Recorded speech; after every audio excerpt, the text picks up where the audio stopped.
quick ditty video on your instrument panel for your habitation side. If you have this come up on your panel, it's quite an easy solution and a fix. When you turn your panel on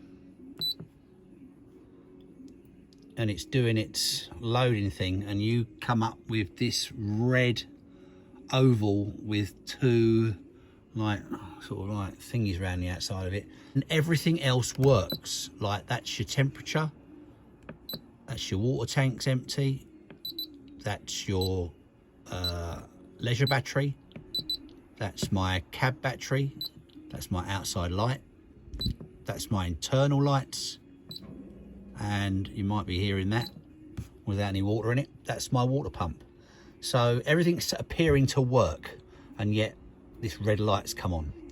And I've discovered what it is, and I'll tell you, nice, quick, easy fix, nothing to worry about. Generally, underneath the driver's seat, this is on my Ducato, which is an Auto Trail Tribute T669.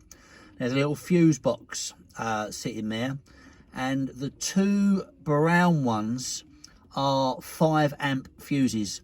One is for, I believe, marker lights, and one is for something else. It'll probably be one of those. If not, just check the other fuses. That basic light means you've blown a fuse, and if you can't already work out what it is, because everything appears to be working, it's going to be marker lights I don't have on the vehicle, and the other one's clearly not doing a lot either. So why the fuse blowed, I don't know. But anyway, that's it. Quick fix, easy done.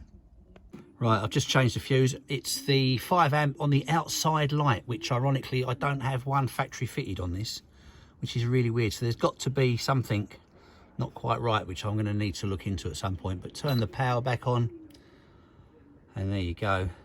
Once it's done its little thing, everything else is hunky-dory. Lights are working.